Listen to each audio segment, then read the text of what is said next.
menyatakan perkataan-Mu yang kami sangat percaya adalah pribadi-Mu sendiri.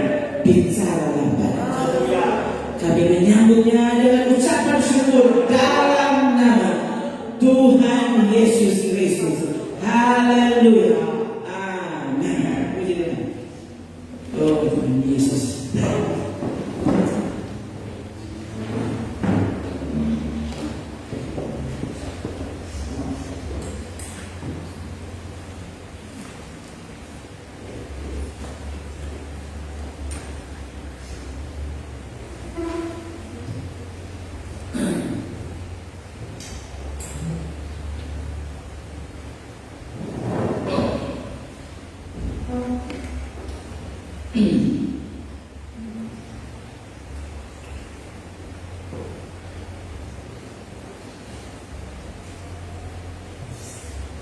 Saya melihat ini terjadi di mana-mana.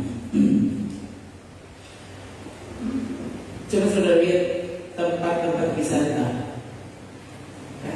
Itu kalau baru pasti dikunjungi.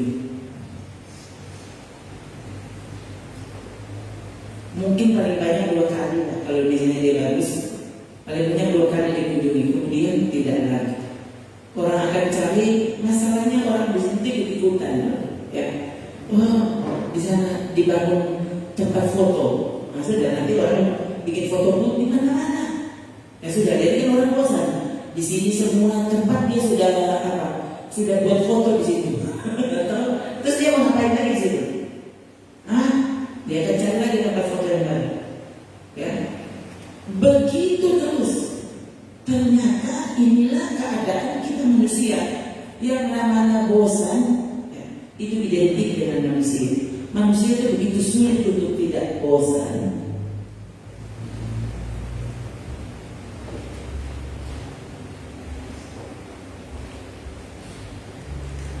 Kalau sampai ada sesuatu yang tidak pernah membosankan, mungkin itu yang disebut cinta. Coba renungkan. Ya. Masalahnya orang yang bilang, aku cinta-cinta mati, ya awas itu. Tunggu saja kalau dia bosan. Nah itulah manusia. Sementara saudara yang namanya, coba misalnya ini, misalnya apa? Misalnya bola. Itu bola kaki. Itu biasanya orang tuh sampai tua. Justru apalagi kalau bola kaki itu sepak bola itu sudah mendarah daging. Itu untuk apapun dia akan sepak bola terus.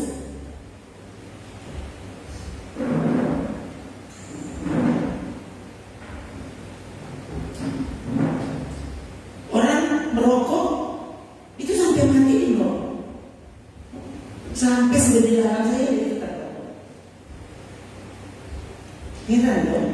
Tapi misalnya rumah tangga, ya, suami istri itu biar pertama cinta mati, di situ lama-lama bosan, turun juga akhirnya. Itu yang namanya cinta sudah. Lama-lama udah di belakang sana, di bawah tanah. Itu saudara ya. Nah, coba sekarang saudara pikirkan, ini yang kelihatan. Ini yang kelihatan. Coba saudara renungkan kalimat Yesus kekasih jiwa. Coba sekali. Betul. Yesus kekasih jiwa. Dengan mudah kau bisa jatuh cinta dengan Tuhan. Bisa. Itu coba. Ini yang terlihat saja. Ternyata ada saatnya kita bosan. Bagaimana Tuhan yang tidak terlihat? Lalu kau tidak perjuangkan.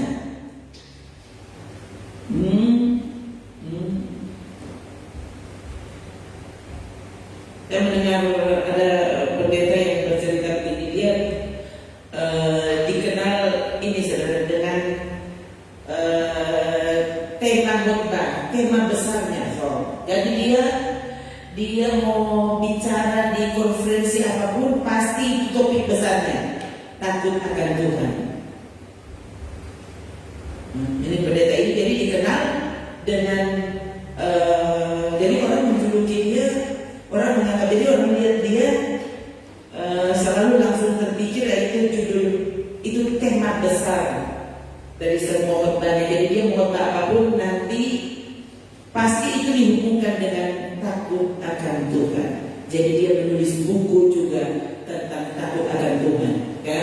Dan dia menulis banyak buku yang lain hasil dari itu penjabaran dari takut akan Tuhan, gitu. Dan sudah lama saya tidak mendengarkan beliau dan tiba-tiba saya mendengar, ya, kapan 2 minggu lalu, 3 minggu lalu sekitar begitu. Dan saya terkejut. Dia bilang begini, sejak saya bertobat, saya semakin menyadari maksudnya tentang pentingnya memiliki hubungan khusus dengan Tuhan. Saya mendisiplinkan diri. Saya bangun, kalau saya tidak salah ingat, dia bilang setengah 5 pagi. Setengah 5 pagi dan dia akan berdoa. Kalau tidak salah 2 jam setengah. Ya kan? Tiap hari. Dan dia bilang dia berhasil melakukannya. Dulu kamu tahu, 2 jam setengah itu berdoa saja. Belum setelah itu dia juga baca Alkitab lama, ya. Jadi dia nanti keluar kamar itu jam sekian. Jadi bukan karena dia berbangun, bukan, dia baru selesai ibadah. Jadi itu dia bilang dia melakukan itu menjadi kebiasaannya dan tiba-tiba dia terkejut. Terkejut karena apa? Terkejut karena dia baru sadar kalau dia tidak menikmati apa-apa lagi. Yang dulunya dia rasa sekali hadirat Tuhan, ya. Dia sampai sudah lupa kalau itu berapa lama. Dia tidak pernah lagi menikmati hadirat Tuhan, ya. Berdoa 2 jam setiap hari tetap dia lakukan. Tapi kalau dia tidak bersadar, iya ya, kalau disebut kering.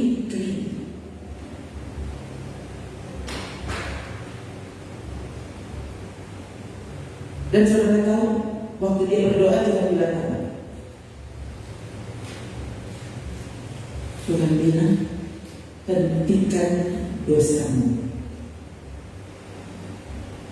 Dia bingung, dosa apa itu? Saudara lihat tuh, saudara pikir gampang kan? Mau mengasihi Tuhan hidup kudus gampang, asal tidak berzina, asal tidak merampok, asal tidak membunuh, kau tidak berdosa, gitu loh. Kan ya?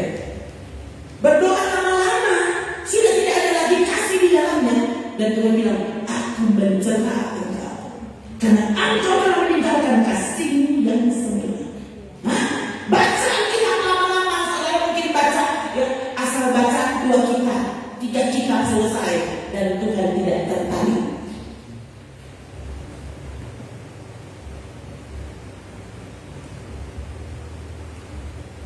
Disiplin bagus sekali, saudara. Saudara tahu nggak? Itu hal yang paling sulit untuk dilakukan, saudara. Waktu kita apalagi mendisiplinkan diri sendiri. Mungkin kalau mendisiplinkan orang lain, saudara dia lebih mudah dibanding mendisiplinkan diri sendiri. Saya tahu apa yang saya bilang.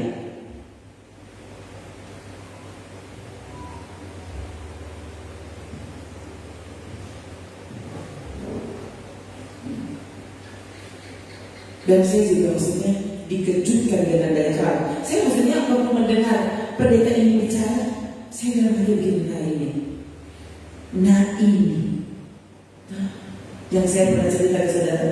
Kadang-kadang saya sudah duduk, saya tahu saya tidak tinggalkan tempat tidur, saya duduk di situ dan biasanya saya langsung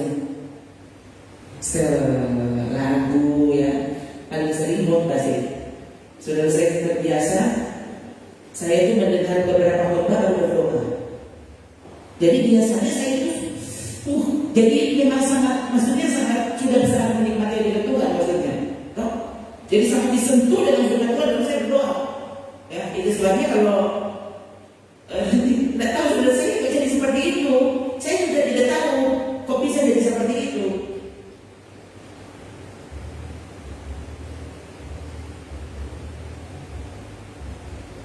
Nah ini, jadi waktu saya dengar pendekar itu bicara seperti itu, saya dalam hati, ternyata ini bukan hanya persoalan saya.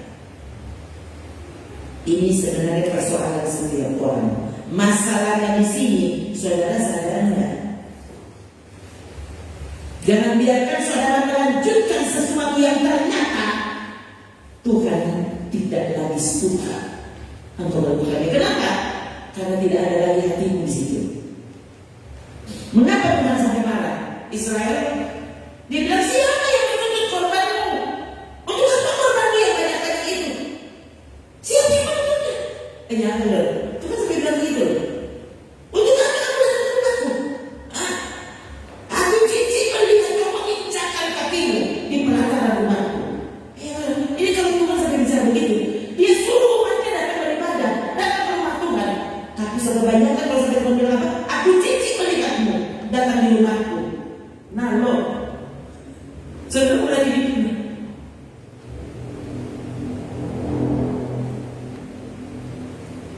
Bayangkan kalau sampai saudara berdoa, saudara menyanyi saja, Tuhan tutup telinga.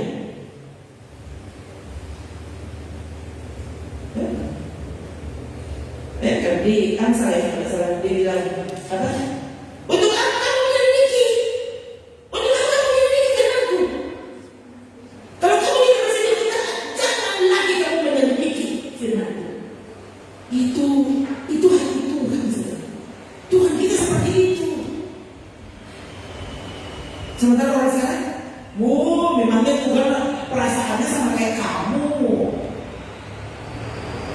Mana ada sikap kita yang dapat membuat Tuhan tidak lagi mencintai kita? Iya, justru Tuhan sampai bicara seperti itu. Kenapa? Karena Dia mencintai kita. Dia ingin berubah.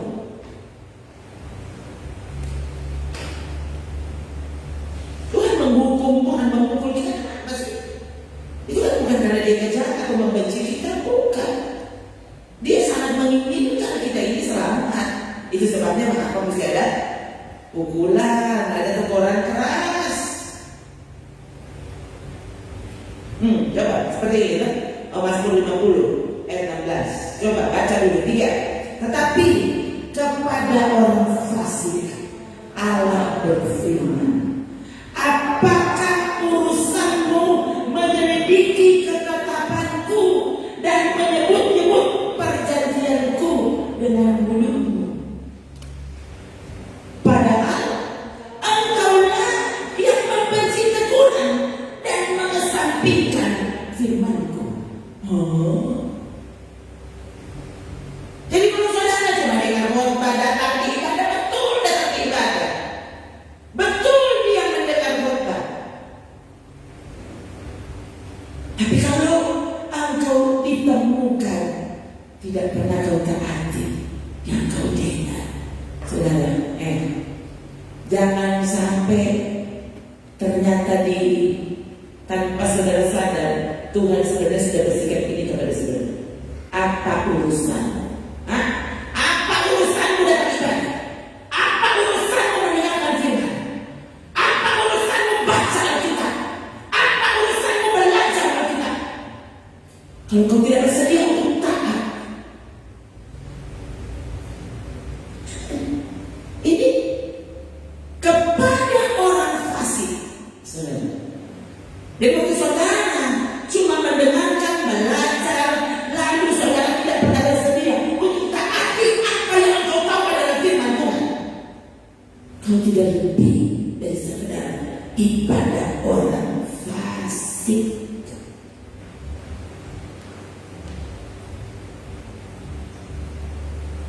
Nah ini kan, lalu kita selalu bilang, tapi saya nggak apa-apa itu. Nggak kecelakaan, tidak sakit, boro-boro mati.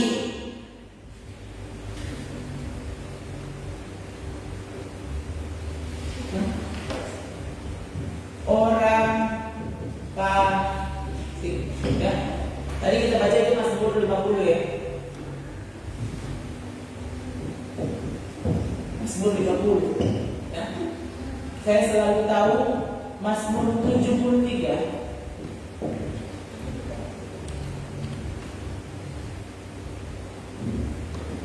orang fasik dan orang benar.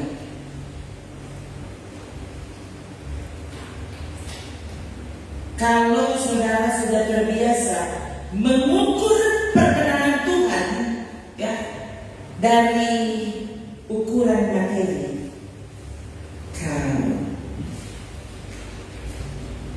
akan terjebak dalam sikap-sikap fasik, tapi selalu berpikir saya kan curiga. Siapa pendeta itu? Memangnya dia pikir cuma dia yang tahu Alkitab?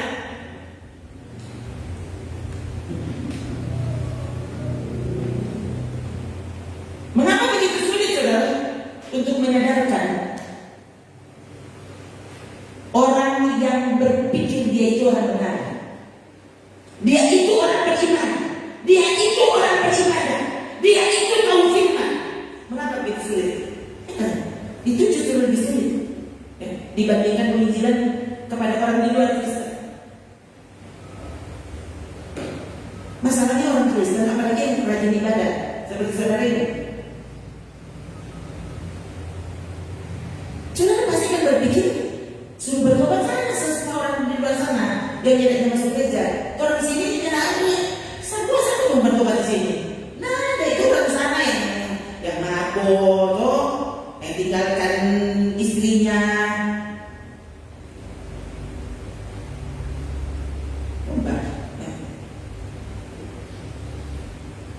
Itu saya baca kembali dalam peristiwa tentang waktu itu kan sebenarnya ini bukan mengulangi, ini contoh, maksudnya contoh soal yang belum lama terjadi. Kalau cerita tentang Daud berzina dengan Batseba itu kan zaman ribuan tahun yang lalu orang. Itu kan cerita dulu, pendeta. Cerita dulu. Nah, sekarang kan belum lama, saudara. Belum lama itu cerita itu. Ya. Saya cek kembali ceritanya dan saya lihat 6 tahun ke 8 tahun. Ya. Beliau melakukan tindakan amoral itu kepada anak, ya, yang sebenarnya itu sudah diangkat jadi anak. Jadi kan anak angkat. Beliau itu tidak punya anak. Jadi dia angkat anak. Nah coba, ya. Sementara ini anak dari pendukung utama di pelayanannya. Jadi dipercayakan suruh dia jadi ini bukan karena keluarga itu miskin, tidak punya uang untuk justru mereka sangat bangga kepada orang tua rohani ini dan mereka mempercayakan anak mereka. Suruh tolong diberikan, kebetulan ini bapak dan ibu gembala tidak punya anak, mungkin bisa jaga anak kami. Ya ampun saudara.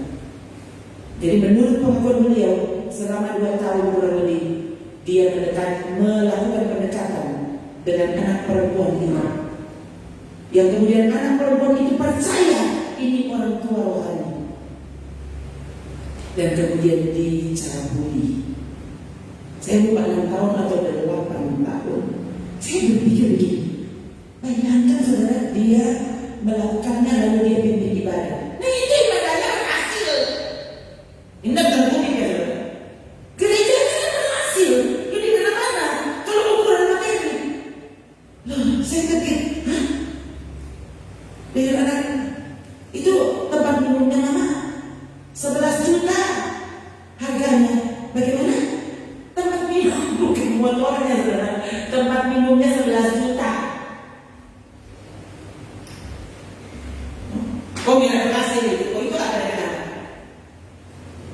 Oke mungkin bukan dia yang beli, orang kan udah kasih. Nah kalau orang mau kasih dia mau 11 juta terasa udah susah yang buka pikir. Masih ada yang lain yang lebih berharga dan kasih mau kasih gelas harga gelas 100.000. Gelas apa 100.000? Ini bayangkan tempat minum satu orang cek DP harga 11 juta. Oh my god. Bayangkan dulu. Tuh pendeta lain yang mau makan apa saja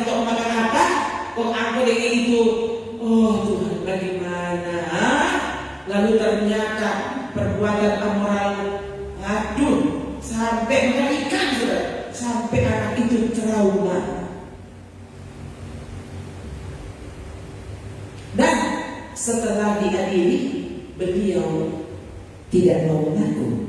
Itu kan saudara. Jadi di depan pengadilan tidak mau mengaku. Ya, waktu dia ditemukan di polisi itu dia baru mau berencana mau ke luar negeri, ditangkap, diseret dari rumah. Coba ini melarikan diri berarti tidak sadar.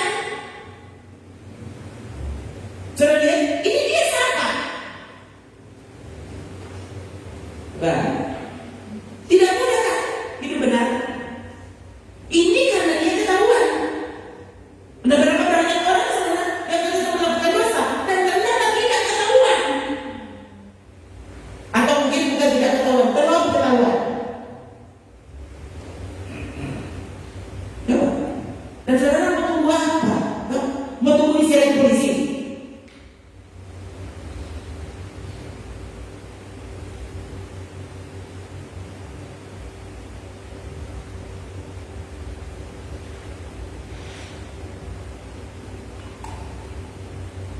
Ini kalau mau diceritakan selesainya sampai tidak enak untuk mengulang cerita ini. Di Google banyak, di Google, di YouTube. Jadi ini cerita terbuka. Waktu kisah ini terjadi, ya, mencuat ke atas semua orang, khususnya di Pulau Jawa, memuat cerita tentang itu. Jadi ini bukan cerita tersembunyi, semua orang tahu. Saya tidak menyebut namanya saja. Itu sudah. Saya tidak bayangkan dia melakukan lalu pimpin perjamuan kudus, lalu aduh bayangkan toh, lalu waduh buka ibadah di sini, buka ibadah di sana, orang kaya ini, orang kaya itu yang mengikuti dia dan memuji-muji dia, mungkin bahkan belajar dari dia bagaimana apa rahasianya untuk berhasil. Bagaimana membuat jemaat semua mencintaimu? Padahal dia sendiri tidak mencintai istrinya. Dia menyakiti hati istri. Saya tidak percaya kalau istrinya tidak tahu. Itu di mana-mana saudara, istri itu sebelum suaminya ngomong, biasanya istrinya sudah tahu suaminya kenapa. Jadi saya tidak percaya kalau istrinya tidak tahu. Pasti dia rasa. Jadi bayangkan, ya, ini dosa luar biasa dan Tuhan belum izinkan terbuka. Mengapa Tuhan izinkan terbuka kemudian sampai mencuat? Jadi sekarang dia dihukum, tidak tahu, 11 tahun penjara.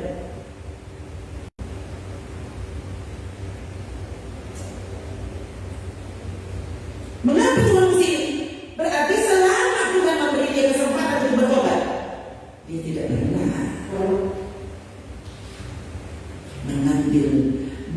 menggunakan waktu untuk bertobat. Hati-hati sebenarnya. Ya, perpanjangan usia yang Tuhan izinkan kita nikmati. Hati-hati, ya. Bukan supaya saudara bisa bermain bola, bermain catur, pergi ke kafe.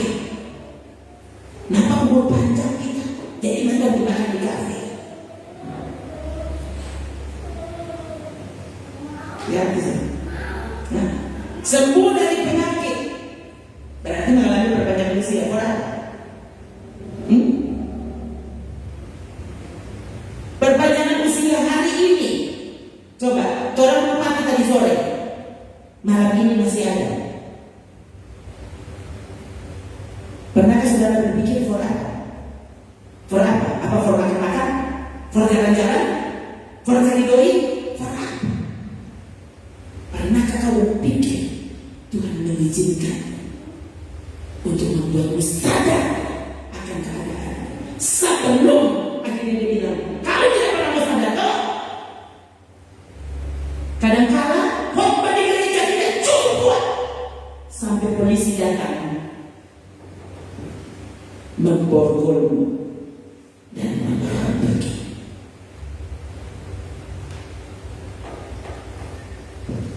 Tidak cukup kuat sampai akhirnya mesti disuntik di rumah sakit.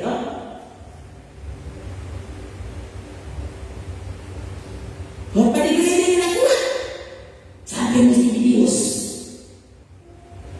sampai mesti masih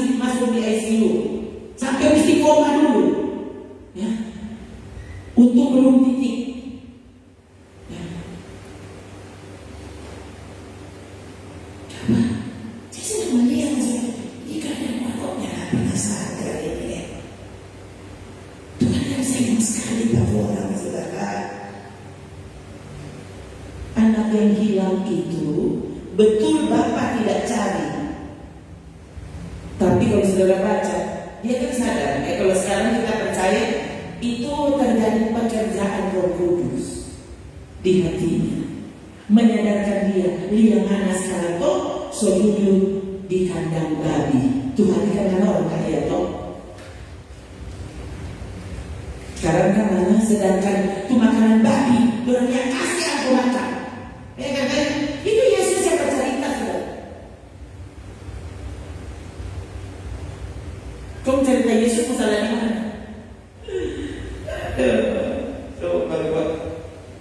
Sadar sebelum terlambat. Bapak tidak cari, tapi dia cari Roh Kudus di hati. Ya, salah sendiri kalau dia tetap mengeraskan hati. Jika dia sampai sedikit babi pun dia tidak pernah sadar. Sudah diperlakukan seperti babi dan tahu tidak pernah sadar. Ini mau tunggu apa? Jadi dia untuk Tuhan ini mau tunggu apa sih ini?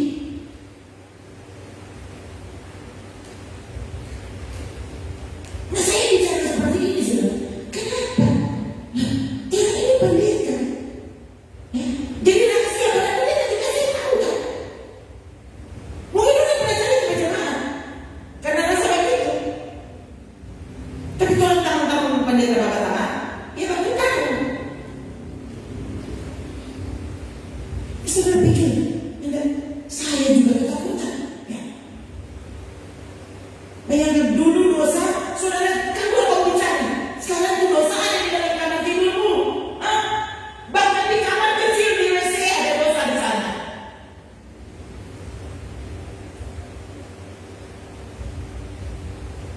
Kita begitu tergoda pasti. Ya. Waktu kita pikir tidak ada lagi yang menguasai kita. Ya, ini waktu saudara tidak terbiasa, tidak membiasakan diri untuk sadar Tuhan ada di situ. Dan kematian dapat terjadi kapanpun, dimanapun, kepada siapapun. Itu kalau saudara tidak berusaha menyadarkan diri, saudara bisa mati dalam dosa. Dan orang-orang tetap tulis, dia telah mengakhiri pertandingan iman dengan baik. Hanya karena dia rajin masuk gereja, bahkan dia mati di ibadah. Begitu sudah mati pimpin puji-pujian, ya, dia akan pimpin pujian di surga. Cocek dulu.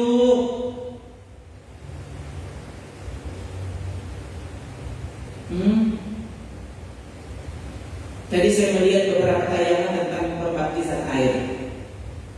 Ya. Lalu saya melihat ada kayaknya pemuda lah dia mungkin 20-30an tahun ya. Nah, dia bilang 5 hal yang saya lakukan, yang saya hentikan, saya buat komitmen di hadapan Tuhan sebelum saya masuk dalam baptisan air. Ini pemuda orang Amerika ya. Bukan Amerika.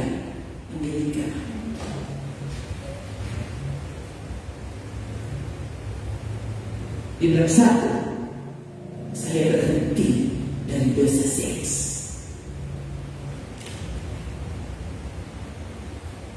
Saya lupa siapa semua. 2, saya berhenti dari merokok. Itu. 3, saya berhenti medsos. Saya berhenti menjadikan medsos prioritas. Ini pemuda saudara. Ini bukan pemuda di bukan mana. Dia mau minta Google, dia mau minta Instagram. Ini pemuda Amerika. Ya, tadi baru lihat di depan kita ya. Ini bagus ditayangkan di sini dia. Memang ditanya dengan kasus tidak tahu kira ini dari mana tidak tahu. Tapi jelasnya kalau orang lihat, oh ini baru lihat di penampilan ini. Dia bukan tahu apa itu Jadi untuk masuk baptisan air itu dulu dia janji kepada Tuhan, dia buat komitmen. Saya lupa yang terakhir apa? Yang kelima, dia berhenti mendengarkan lagu dunia. Saudara yang baptis, oh Tuhan tolong, masa dia lagu ini boleh? Ini tahu lah itu. Oh keputusanmu. Oh orang kemana lagu orang rohani, pagi-pagi kau kita mau sengaja. Di situ lagu dunia. Tuh sepanjang hari sampai ke Solo.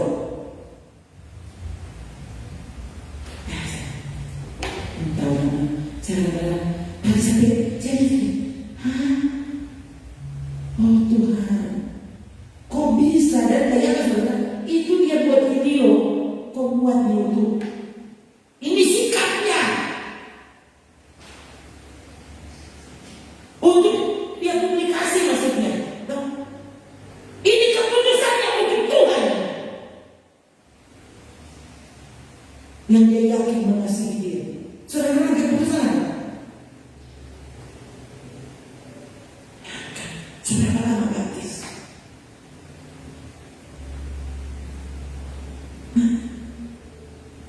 Benar kalau masih melakukan kebenaran? Atau saudara sekarang adalah orang benar yang sedang hidup secara fasik?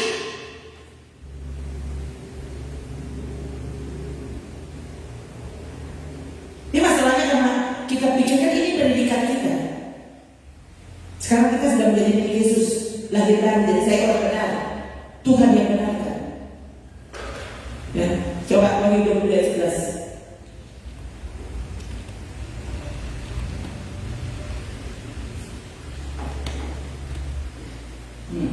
Coba baca lagi 3.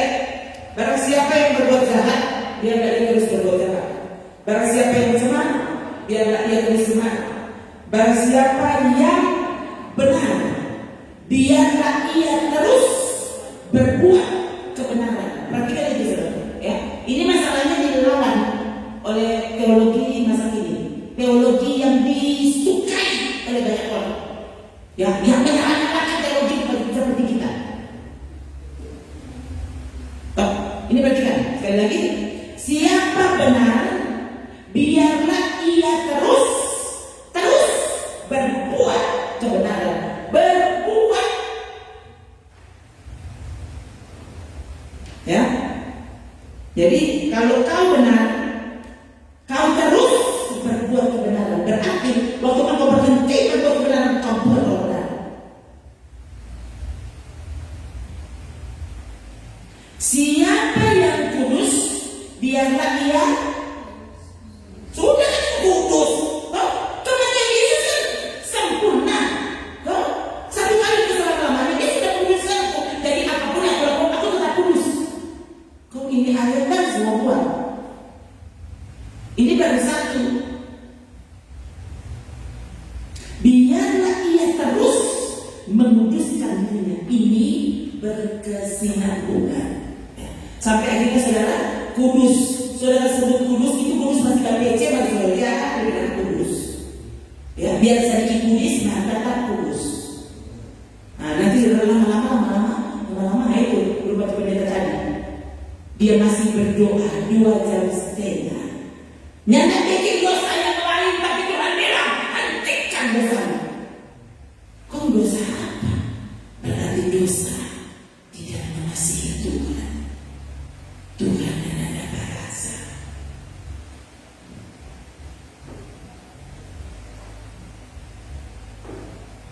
Yang orang anggap itu bukan dosa. Yang orang anggap itu keterlaluan. Semakin kau berada di dekat Tuhan, semakin kau tahu ternyata dia juga yang tak layak. Tahu tak orang yang merasa diri layak terus dia betul? Mungkin dia karena tidak terlalu dekat itu. Karena semakin dekat orang dengan Tuhan, kalau dia sungguh orang berjumpa dengan Tuhan, saudara bayangkan Petrus ada di dosa apa? Coba Petrus dan teman waktu dijumpai Yesus. Ada yang bikin dosa apa? Dua orang itu tangkaikan. Ada yang bikin dosa apa? Dua orang tidak bikin dosa. Dua bukan pancuri ikan. Menangkap ikan di laut. Dan setelah dia melihat mujizat dari perkataan Yesus, Petrus bersujud dan berkata apa? Oh Tuhan, pergilah daripadaku, aku orang berdosa. Nah ini waktu saudara sungguh-sungguh mengalami perjumpaan dengan Tuhan, saudara sadar dosa. Mengapa tidak sadar dosamu? Kamu menolak Tuhan. Kau tidak sadar terhadap perjumpaan dengan Tuhan. Waktu kau alami perjumpaan dengan Tuhan, saudara akan tahu siapa dirimu. Nah, sedang doanya sungguh-sungguh, saudara merasa berdosa. Habis berdosa bikin dosa, habis berdoa bikin dosa. Mana ada pernah sadar kalau itu dosa? Coba saudara, ini apa? Dan ini sedang terjadi. Saya itu kenapa pendeta bisa jatuh dalam dosa? Coba, ya sampai dosa yang tidak dilakukan oleh jamaatnya. Coba, kan aneh. Ini orang saya yang masuk gereja, ya tidak mungkin. Oh Tuhan, kita sedang pakai ponakan yang bikin begitu, pasti orang berbilang dia. Kita tanya bikin begitu, masa itu anak panca? Lalu dicabuli di dalam gereja, di ruang kerja Bapak Pendeta. Dia larang semua orang masuk di dalam ruangan itu, kecuali dia panggil. Bayangkan betapa kudusnya ruangan itu. So itu apa? Dengan mudah dia melakukan dosa dan yang ada orang tahu. Saya juga pernah dengar ada satu lagi pendeta yang sudah saya kenal. Ya. Dia bilang apa? Saya tidak izinkan sampai orang ketok pintu. Tidak boleh. Nanti kalau kita keluar, ini kan, ketok pintu dia kasih. Dengar ya. Kalau kita cukup itu nama sudah, nah ini orang dengan sendiri dengan tenaga sendiri, ada dia di mata sendiri dia bilang.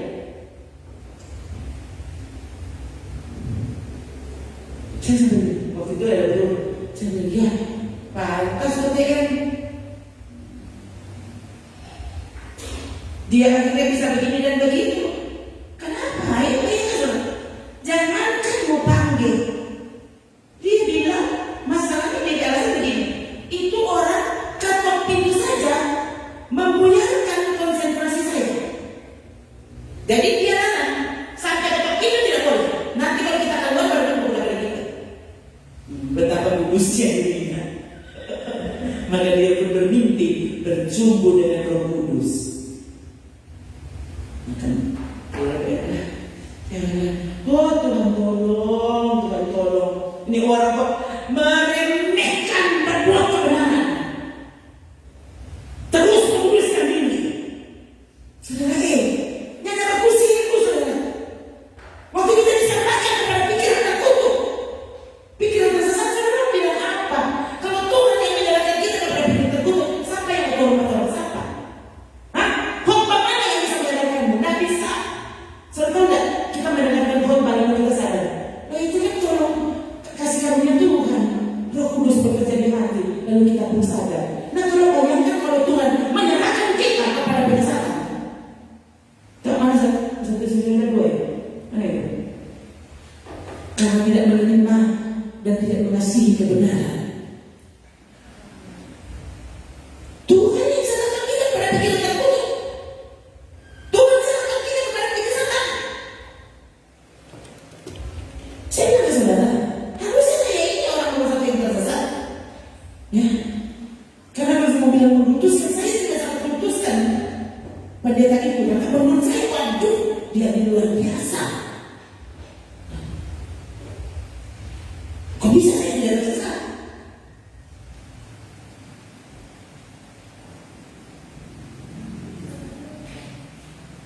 Coba dari ayat 9.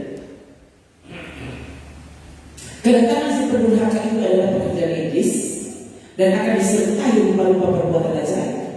tanda-tanda dan mujizat-mujizat palsu, dengan rupa-rupa tipu daya jahat. Saudara-saudara penipu yang namanya setan, saudara bisa tertipu kan? Berapa banyak orang tertipu? Apalagi kalau ini tipu daya setan yang langsung setan kerjakan dengan rupa-rupa tipu daya jahat terhadap orang-orang yang harus binasa. Coba saudara perhatikan ini, orang-orang yang harus binasa. Saya tidak percaya dengan pemahaman yang bilang Tuhan tentukan yang mau binasa siapa, yang masuk surga siapa. Jadi ya sudah, kalau ada sudah ditentukan masuk surga, dia kamu berzina tetap masuk surga. Ini kan pemahaman gila yang disukai oleh banyak orang saat ini. Kalau saya begini, semua ada alasan.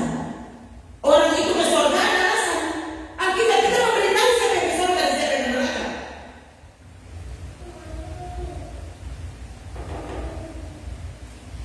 Ini dia, orang-orang itu harus binasa. Kenapa?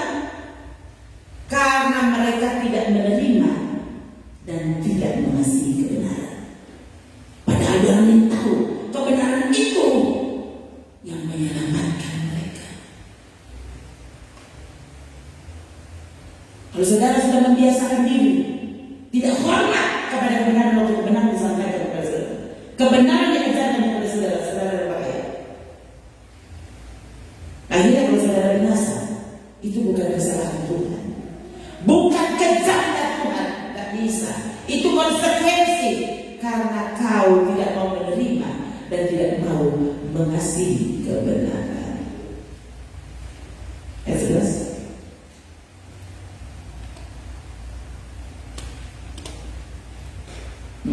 Kalau lihat, karena mereka tidak menerima dan tidak mengasihi kebenaran.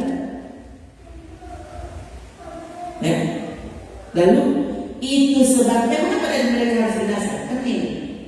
Itu sebabnya Allah mendatangkan kesesatan atas mereka. Boleh? Bayangkan pikiran tersesat itu. Saudara tahu enggak? Saya berapa kali saya berbicara ini kepada saudara ya. Kita ini sekarang masih kelihatannya bagus-bagus, masih kelihatan normal. Itu kenapa? Karena Tuhan masih sayang, Dia masih jaga kita. Saudara tahu enggak? Waktu Tuhan lepaskan saudara itu, itu jadi lebih liar dari anjing. Saya tidak bisa lagi kontrol dirimu. Kau akan mengerjakan dosa, mengerjakan kenajisan, dan sama sekali tidak ada rasa takut sedikit pun di hati.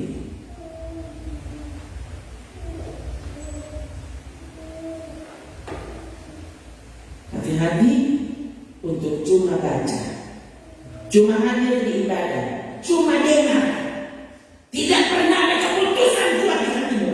Oh Tuhan, kalau begitu aku mau berubah. Kalau begitu aku mau berhenti dari semua sikap fasik di hadapan. Aku mau mengasihi lebih dari yang lain. Aku mau mencintai perkataan lebih daripada apapun.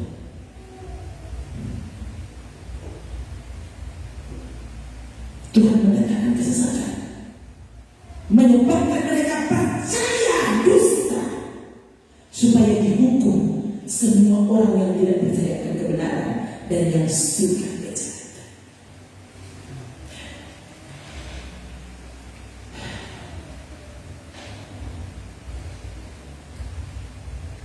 Cuma saya terkejut waktu di hatimu kau melatih diri untuk menyukai Tuhan, menyukai kebenaran, mencintai kekudusan. Saudara terkejut sampai yang orang anggap itu bukan dosa. Mana aku mau masuk ke keterlaluan. Saudara mungkin akan tertawa dan melihat itu yang Tuhan tahu di hati saudara.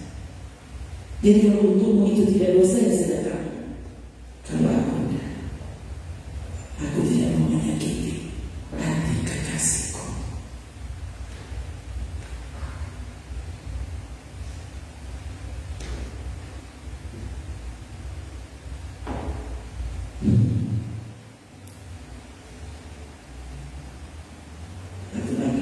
Roma 1.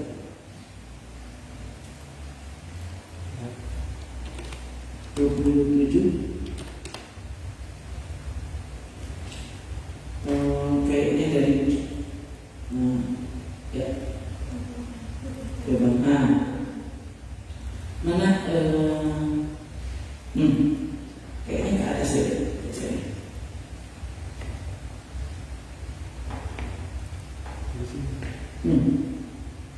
Coba lihat ya, ini judulnya apa?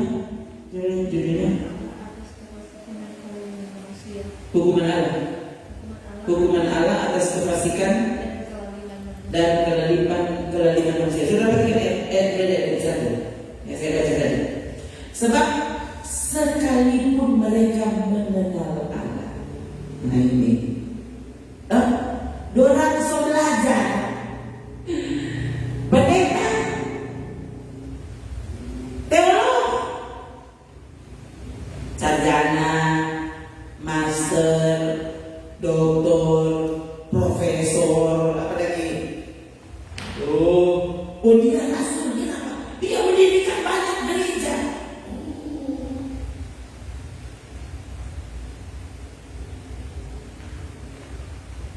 Sekalipun mereka mengenal Allah, mereka tidak memuliakan Dia sebagai Allah atau mengucap syukur kepada-Nya.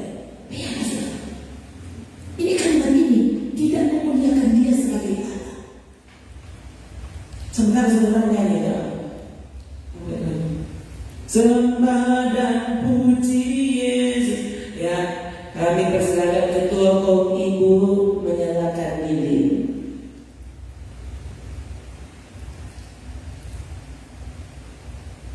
Sembah dan puji Yesus. Nanti saya tadi kira-kira satu hari 10 kali. Dan orang menganggap ini bulan suci. Yang tahu di mana dia suci?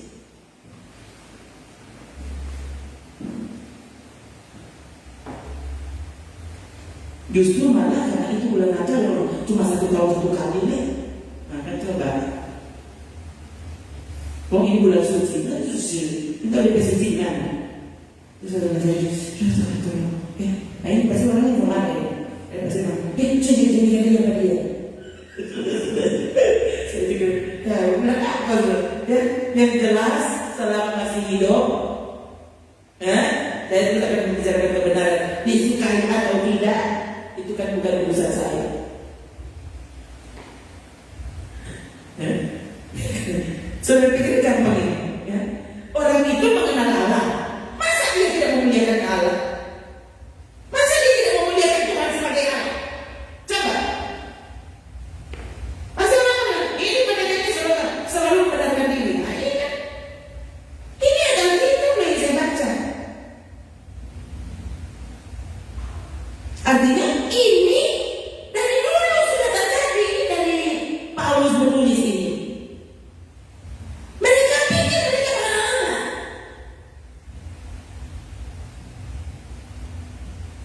Alkitab 200 kali dia baca. Sejarah tentang Yesus dan sejarah Israel sama dia tahu. Pokoknya mulai dari Yesus lahir di Bethlehem sampai Yesus kembali dia tahu dia kayak kronologis. Tiba-tiba mana doang? Yesus ada setangkar orang. Yang mungkin masa kita ini dibebasin. Masa kita tidak tahu? Saudara-saudara, kita bikin itu sekali orang. Coba angkat orang. Kita angkat di mana tadi? So kita dipencetus. Boleh. Berita akhir zaman. Kita yang leken.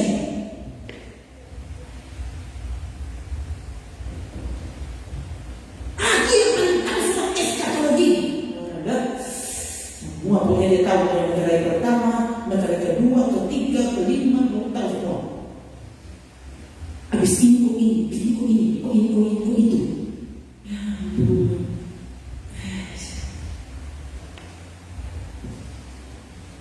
Tuhan biar dulu tahu. Yang jelas daripada sungguh-sungguh. Taati dia dengan benar. Muliakan dia sebagai Allah.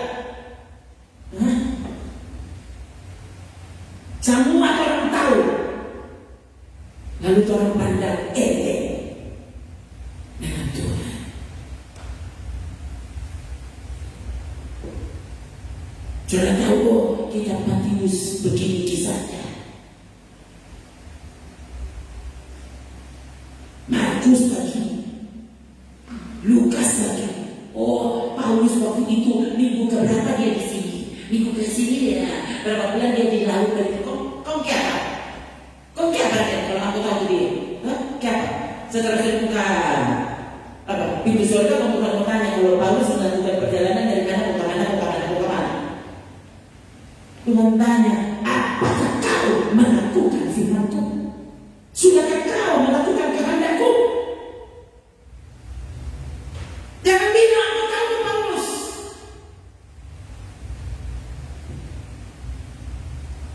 Jangan kata Paulus itu mengenal Allah, tapi ternyata tidak sanggup memuliakan Tuhan sebagai Allah. Jangan berpikir kau sudah menyanyi lalu artinya kau sudah menyembah. Oh, bayangkan saudara. Oh, ini makanya saudara makanya kalau menyanyi baru boleh menyembah. Kalau menyembah, haleluya, terpujilah namamu, itu baru menyembah. Jadi itu kalau menyanyi aku asal-asal kok. Nanti kalau belum mau menyembah, nanti kalau sudah menyembah, haleluya, haleluya, haleluya, haleluya, kan tidak ada. Kan haleluya dan tadi saya pasti. Gimana sih? Kakaknya bisa tidur putih. Kakaknya kan menyembah. Aduh, oke saya. Ini di mana sih ini? Coba cari orang penyembahan haleluya sampai amin. Cari kalau dapat. Bukan kita Mazmur saudara lihat. Mulai dari ayat pertama sampai ayat 10, haleluya. Mazmur 88 ayat 1, haleluya. Ayat 2, haleluya. Ayat 3, haleluya. Cari kita.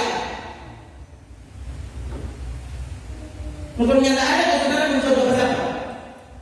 Oh itu kalau saya sini nanti haleluya. Justru kalau saya nyala bilang lain. Tuh, itu penyembahan yang tidak dibuat-buat.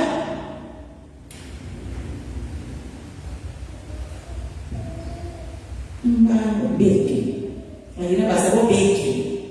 Semua palsu. Tapi merasa ini ibadah. Walau mengenal Allah, mereka tidak mau mengenal Dia sebagai Allah atau mengucap syukur kepadanya. Padahal ibadah syukur. Coba kau saudara ini bagaimana? Ibadah syukur. Soci? Kira-kira saudara satu tidak dengan ibadahmu? Benar itu dihitung sebagai orang yang sudah bersyukur? Itu ada pengucapan. Pengucapan apa? Bukan ujung saya sampai Tuhan ya. So itu selesai aku terlalu keras ya orang sekolah lah ya. Susah kasih yang mau masuk surga. Susah.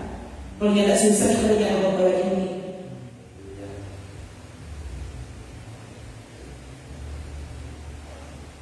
Kalau mengenakan dosa itu gampang. Yesus tidak bisa turun dari surga.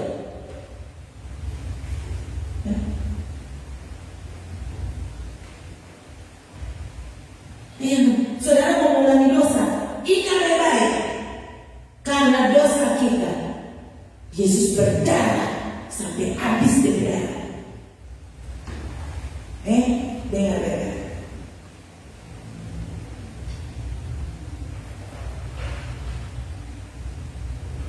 Jangan meremehkan dosa apapun. Kenapa? Karena dosa itulah yang membuat Yesus turun sebagai manusia dan mati dalam penghinaan yang sangat hebat. Belum pernah dia alami berpisah dari Roh Kudus dari Bapa. Saat dia ada di salib, dia tidak berpisah dari Bapa. Sampai dia berkata, Allahku, Allahku, mengapa kau tinggalkan aku? Belum pernah kejadian. Jadi saudara-saudara yang merasa tidak apa-apa meninggalkan Tuhan, dengan baik, Yesus berteriak dan tidak malu waktu disalib karena Tuhan, karena Bapa terpisah dari dia. Untuk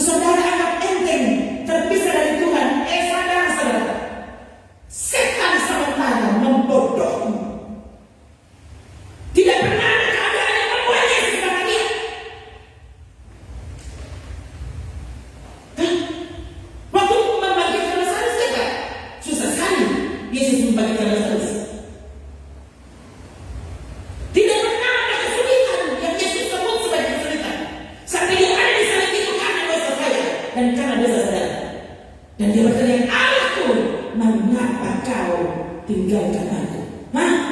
Dia waktu ada orang yang tidak peduli berpisah dari hadirat Tuhan. Saudara sadar baik-baik. Jangan sampai akhirnya Tuhan menyerahkanmu kepada pikiran terkutuk,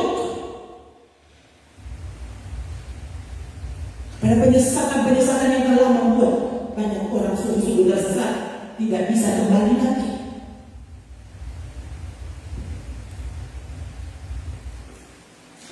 Waktu almarhum Agustan, ini kan cerita semua ada di YouTube, semua orang tahu.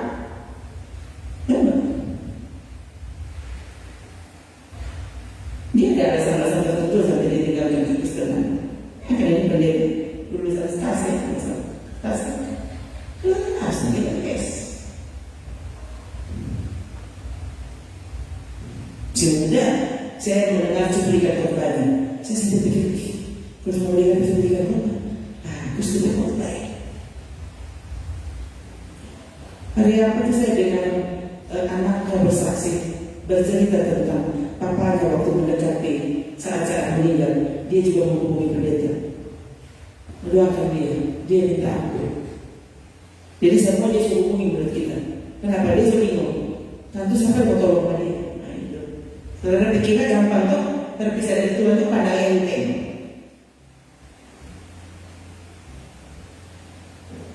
Itu terpisah dari Tuhan itu kalau dia tidak langsung mati. Ada banyak orang besar bahkan pendeta-pendeta yang menyatakan diri pindah, tinggalkan Kekristenan, Alkitab itu bodoh. Tadi saya juga melihat ada kelompok di Afrika sana, ya. Waduh, dengan para pengikutnya saudara, orang ambil Quran kita tumpahkan, ya kita sampah, Alkitab bodoh, ya. Dia bilang aku percaya Tuhan, tapi bukan Tuhan yang bisa kita. Ini kita bodoh, ambil sampai kau bisa bodoh, ya. Kemudian pengikut bersorak, jadi temannya nggak mati. Itu berapa dulu sudah? Ada berapa tuh kita tadi belum mengatakan? Itu mereka robek saudara dulu, memang robek dalam keadaan yang begitu marah gitu.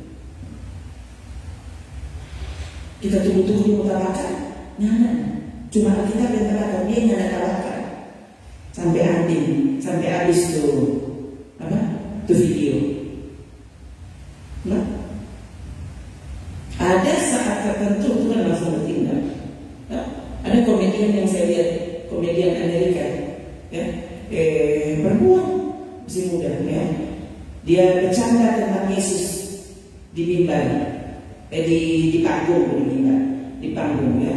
Waktu dia bilang, "Nah, saya ini saya ini bisa seperti ini, dan saya ini divaksin. Nggak ada Yesus, nggak ada, tolong saya nggak ada." Ya. Dia waktu bilang seperti itu, lalu dia jatuh mati. Sudah tidak COVID. Waktu COVID dia tidak mati dengan COVID. Dan waktu dia bilang tentang Yesus, mati di situ. Ada saatnya Tuhan langsung bertindak, tapi ada saatnya sepertinya dia tidak ada. Justru itu paling mengerikan. Lebih baik kita dipukul, dihancurkan asal belum mati, supaya ada kesempatan kesadar. Daripada saudara tidak pernah sakit, kita tidak putus nafas. Nah dia sementara tertawa, dia bayangkan dia mati bahagia, kita tawa. Mati bahagia kata, mati dalam dosa, mati bahagia. Tuh, ya, saudara, terima, kasihi kebenaran, hidupi kebenaran, tuh, kerjakan kekudusan terus. Kita sudah benar, loh, dibenarkan oleh Yesus.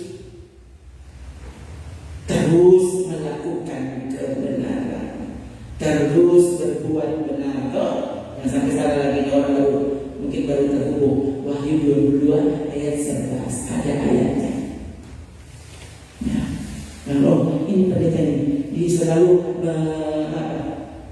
menekankan tentang perbuatan Justru karena kita ini sudah selamat, ditebus oleh Tuhan, harusnya buktinya adalah kau terus mengerjakan kebenaran, terus memuluskan dirimu, terus mengasihi, terus berbuat kasih, ya, terus berbuat baik. Kita tidak selamat karena perbuatan baik, ya iya. Tapi justru karena engkau sudah selamat, lalu kau tidak berbuat baik, artinya kau belum selamat. Karena kalau kau sudah selamat, artinya kasih Allah hidup di dalam dirimu. Waktu kasih Allah hidup di dalam dirimu, kau tidak mungkin tidak mengasihi. Aduh, itu saja buktinya. Ya. Sungguhkah keselamatan yang terjadi padamu? Tuh, ya. Jadi ini sadari diri, disiplin harus. Karena murid itu disciple, disiplin. Kita harus disiplin, ya. Tapi hati-hati, biarkan kita peka. Apakah Tuhan masih berkenan kepadaku? Atau sekarang aku pikir aku menyembah padahal tidak? Aku pikir aku memuliakan Tuhan padahal tidak? Aku pikir aku beribadah padahal tidak?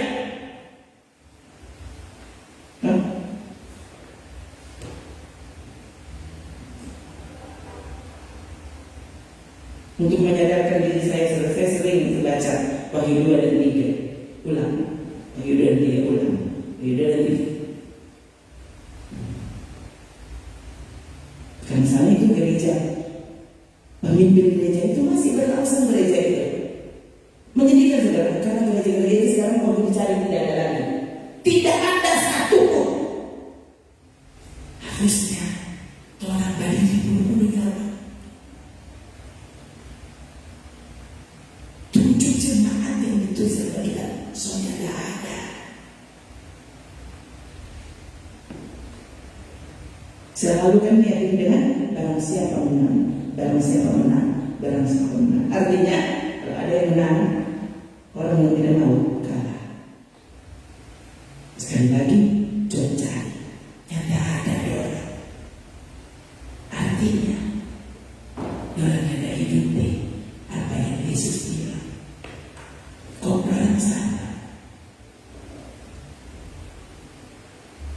Apa dia belum bertobat? Belum lahir baru.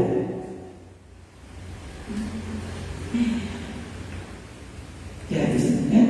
Kita berpikir kita punya doktrin yang benar, apalagi, ya.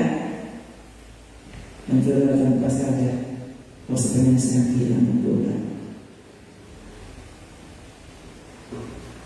Saudara tidak tahu, malam ini tadi saya berdoa, sungguh-sungguh Tuhan, sama kita bikin apa? Karena ada beberapa ide yang sebenarnya muncul untuk ibadah malam ini.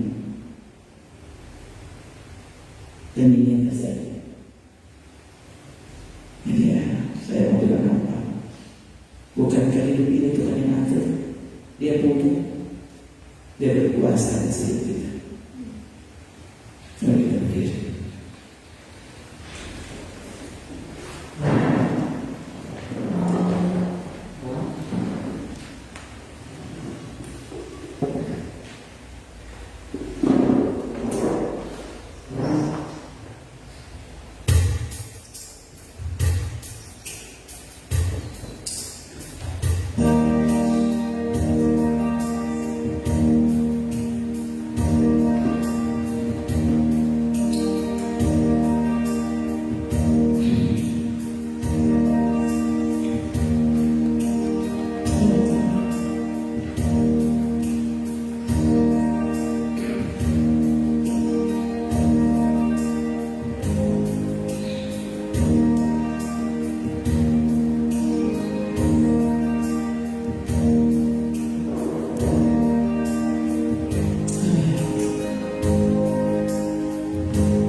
Hidup bersamamu seringkali melupakanmu,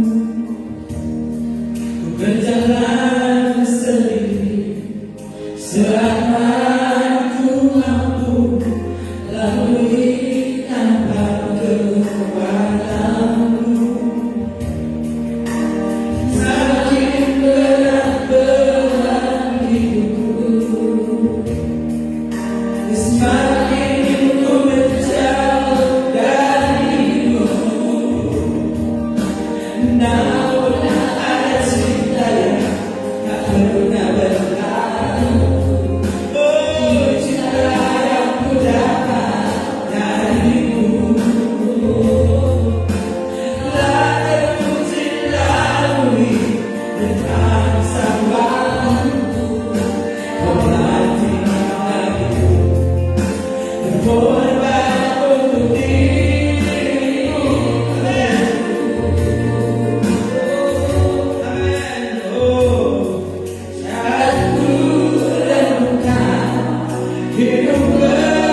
cinta kasih dalam Tuhan Yesus, penyertaan, penghiburan, kekuatan Roh Kudus.